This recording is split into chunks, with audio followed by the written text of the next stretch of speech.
नमस्कार दोस्तों, मैं अंकुर उपाध्याय स्वागत करता हूं आप सभी का एक बार फिर से अपनी नई वीडियो में। दोस्तों, आज के दिन की बात करें तो बाजार नेगेटिव था।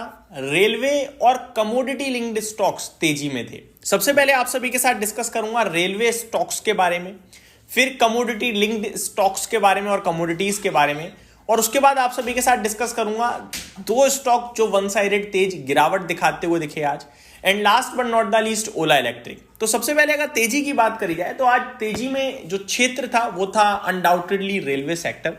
बढ़िया एक्शन में दिखा एक बार फिर रेलवे क्षेत्र, चाहे आरवीएनएल हो, आईआरएफसी हो, रेलटेल हो, आईआरसीटीसी हो, कोई भी रेलवे स्टॉक हो, आज बढ़िया तेजी में था। सबसे पहले आरवीएनएल 12.25% ऊपर बंद हुआ है, आईआरएफसी 10% ऊपर बंद हुआ है, रेलटेल 6% की तेजी में था, Titagarh rail system 5%, IRCON international 4.5%, rights 4%, IRCTC 3.8% की तेजी में था। पूरा रेलवे कमाल कर रहा था। दोस्तों, मैं इसको थोड़ा और अगर आपके साथ डिटेल में शेयर करूं तो रेलवे नहीं, सरकारी बैंक कमाल कर रही थी। फॉर एग्जांपल, टॉप आज गेनर कौन था? पहला RVNL PSU, MMTC PSU, IRFC PSU, Hind copper PSU, GMDC PSU, RailTel PSU. तो सभी आपके लिए ऑलमोस्ट आज सरकारी कंपनियों का दिन था, आप ये कह सकते हो। आगे अगर कमोडिटी लिंक की बात करी जाए तो पहले सिल्वर 2,33,000, फिर गोल्ड 1,39,000।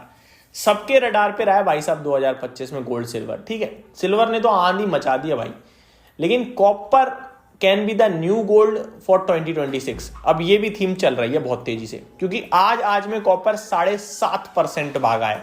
ये भी लाइफ हाई पे ही ट्रेड कर रहा है, और कॉपर से रिलेटेड स्टॉक हिंद कॉपर में आज 9% की तेजी बनी है। अगर आप हिंद कॉपर की बात करें, रीसेंट डेज में हिंद कॉपर ने पूरे बाजार को आउटशाइन किया है।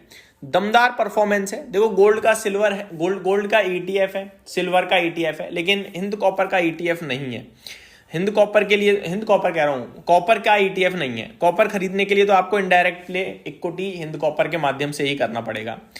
बीते एक महीने में हिंद कॉपर 45% भाग चुका है दोस्तों। तो ये आपको दर्शा रहा है किस लेवल की तेजी बनी है, और पूरी तेजी लास्ट 1 मंथ में ही है। 3 महीने में देखोगे तो 52% गेन है, 6 महीने में देखोगे तो 74% के गेन्स हैं, 1 साल में देखोगे तो 80% के गेन्स हैं, 2 साल की बात करोगे तो 103। तो कॉपर पूरी तरीके से आउट परफॉर्म कर रहा है। क्या और चलेगा भाई साहब? कॉपर और सिल्वर की डिमांड बहुत हैवी है। कॉपर ईवीज में यूज हो रहा है, केबल्स एंड वायर्स में तो कॉपर ही कॉपर चलता है। तो मेरे को लगता है ये और ग्रोथ दिखाएंगे आपको। यहाँ आपके डरने घबराने की बात ही नहीं है। बस ये कि हिंद कॉपर आज 80 के पीई पे, कल 40 के पीई पे आ सकता है, इतना ही है, इससे ज्यादा कुछ भी नहीं है।